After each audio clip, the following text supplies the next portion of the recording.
It was a rare moment of stillness for someone whose life had become anything but still. A quiet afternoon in Dublin, where the sun had finally broken through the clouds after months of gray Irish skies. Jenna Ortega sat at the warmth, letting the light wash over her face, a small smile playing at her lips. It was the kind of peaceful scene that her most famous character, Wednesday Addams, would have found utterly insufferable. But for Ortega, it was a gift. A chance to breathe. A chance to remember who she was when the cameras weren't rolling. The 23-year-old actress had been shooting the third season of Netflix's Wednesday since February, spending long days immersed in the darkness of her character's world. She was wrapped in a charcoal sweater, her naturally dark hair dyed even darker, and even over a Zoom call, she still carried a hint of Wednesday's intensity. But on this day, she was determined to put some distance between herself and the grim teenager who had made her a global star. The question she is asked more than any other is whether she shares much in common with Wednesday Addams. Her answer is always the same. Sometimes. "We mesh pretty well," she said.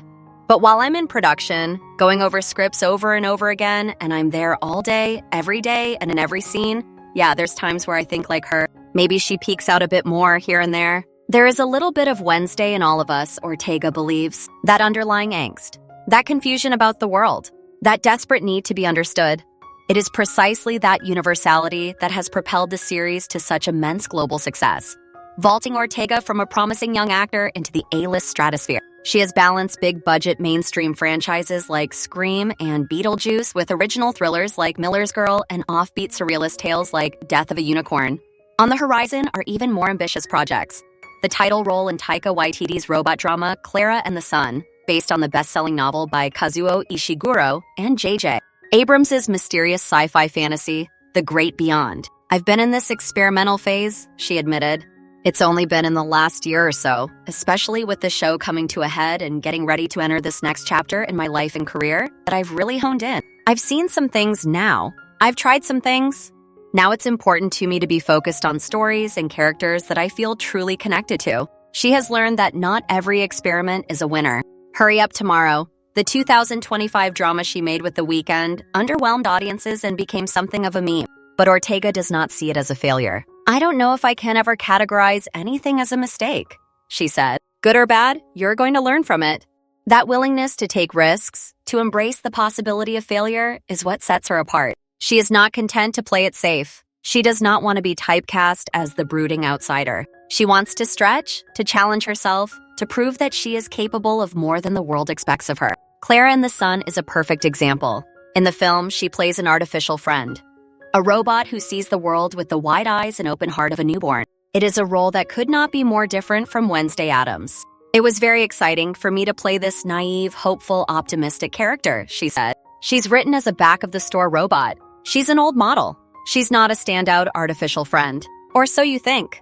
It is a character that Ortega deeply connects with. Like Klara, she has often questioned whether she matters, whether she belongs. She knows what it feels like to be overlooked, to be underestimated. She spent years as a child actor, playing bit parts before landing regular roles on shows like Jane the Virgin, Stuck in the Middle, and the thriller You. She knew the sting of rejection. She knew the doubt that creeps in when the phone doesn't ring. Her parents were her anchor.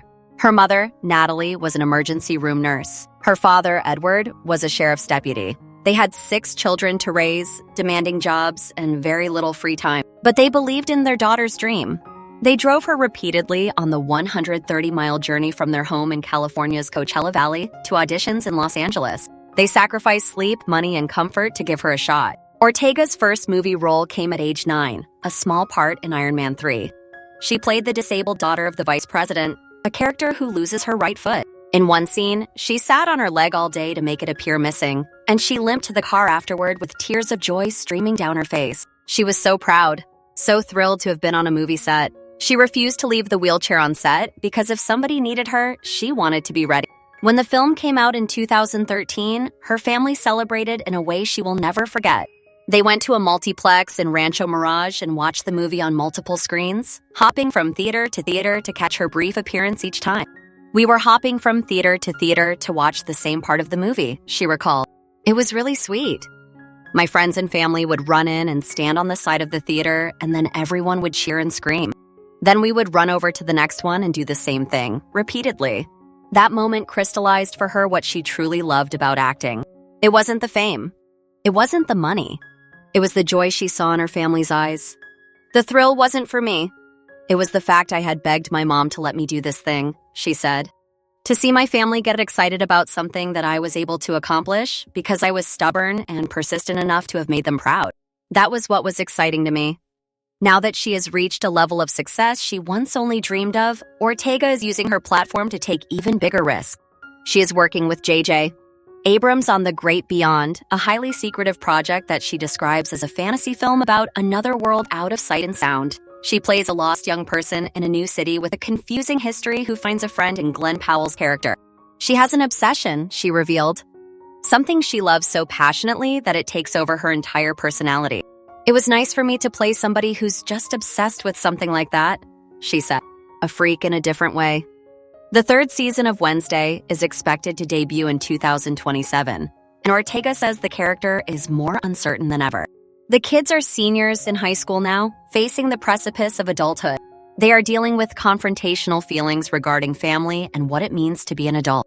It's not really until you get to the precipice of adulthood that you start to realize, oh God, well, maybe I've got to have a plan, she said.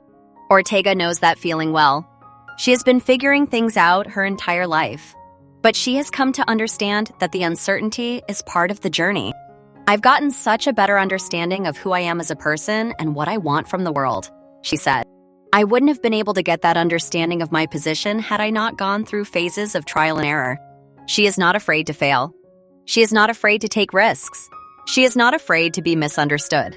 She is simply determined to be herself, to tell stories that matter, and to never stop pushing the boundaries of what is possible. There may be sunny days ahead, she knows, but shadows always have a way of creeping in. And that is exactly how she likes it.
World is always turning, another legend in the making. They put the work in for the crown now, ready for the throne they're taking.